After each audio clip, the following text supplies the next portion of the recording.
ਲੈ ਤੂੰ ਮਠਿਆਈ, मैं बैठा ये मठियाई खावांगे तेरी वीडियो अपलोड होनी है। जी मियाँ मुदस्सर नंबरदार भट्टी साहब ने जी, इन्हों का माशाल्लाह जी स्कीम चो निकलिया लेजर लैंड लेवल करा क्रॉसफील्ड कंपनी का इन्हें बुक करवाया सी ते हुण सैटिंग मैटिंग कराने आए खड़े भट्टी साहब। आ देख लो जी स्क्रैपर, ਇਹਦੇ ਨਾਲ ਜਿਹੜਾ ਕੰਟਰੋਲ ਰਿਸੀਵਰ ਹੈਗਾ ਉਹ ਲੋਕਲ ਆ ਤੇ ਟਰਾਂਸਮੀਟਰ ਇਹਦੇ ਨਾਲ ਸੀ ਹਿਲਟੀ ਦਾ। ਆ ਦੇਖ ਲਓ ਜੀ ਕ੍ਰਾਸ ਫੀਲਡ ਵਾਲਾ ਦਾ। ਰਜ਼ਾ ਤੇਰੇ ਪਾਪਾ ਨੇ ਕਿੱਥੇ ਗਿਆ ਸੀ ਲਾਣਾ? ਆ ਅਸੈਂਬਲੀ ਆ ਜੀ, ਮੇਡ ਇਨ ਇਟਲੀ, ਬਰੀਵ ਨਹੀਂ ਮੇਡ ਇਨ ਇਟਲੀ।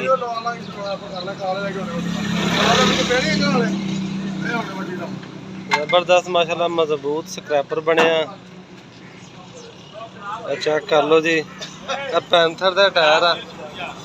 ते भट्टी साहब इधर आओ ना, उरे था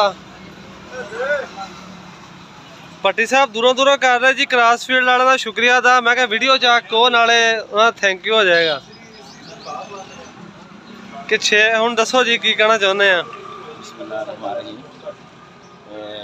क्रॉसफील्ड वाले साढ़े को मोहम्मद शैब साहब, उन्होंने साढ़े नाल डील की, मेहरबानी उन्होंने उन्होंने जो वादा किया वादे मुताबिक सानू लेवल दिता, जी जुबान की उन्होंने मुताबिक हर चीज़ ये बनी। शेब भाई शुक्रिया, क्रॉसफील्ड शुक्रिया।